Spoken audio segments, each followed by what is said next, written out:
Қазіргі уақытта менде ттг норма, енді екіге түсе қойған жоқ. 3-тің үстінде қазір, бірақ оны түсіріп келе жатырмыз. Ең бастысы менде ең үлкен қауіп, атып оны 450 оттектен норма 25-ге түсірдік. Негізі 0 мен 34-тің арасы.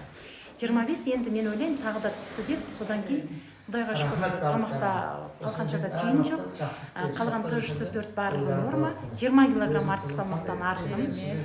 Бір 8 айда керемет қазір. Ашығудың мен екінші рет ашығып жатырмын. Соның 11-ші күніндемін.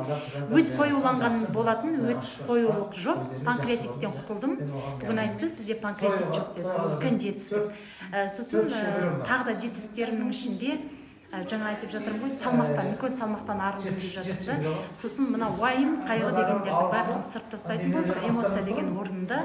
Аллаға шүкір, жүремін. 10 минут планка жасаймын. Жігіттердің құлағына алтын сырға 2 минут тұра алмайды қазір. Біз Құдайға шүкір 45-імізде 10 минут планкаға жеттік. Үлкен жетістік. Одан кейін 450 приседания, ол үздіксіз тоқтамай. Соны жасай алатын жағдайға жетті, Құдайға шүкір. Турникте түрлі жаттығуларды жасап, мына силовая нагрузка дейді ғой, соларды жасау арқылы мына білекті және де мына сан еттерін жақсарту арқылы жүрек ауруынан құтылдым. Бұл өте үлкен.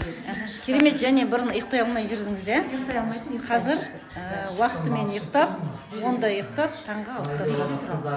Керемет.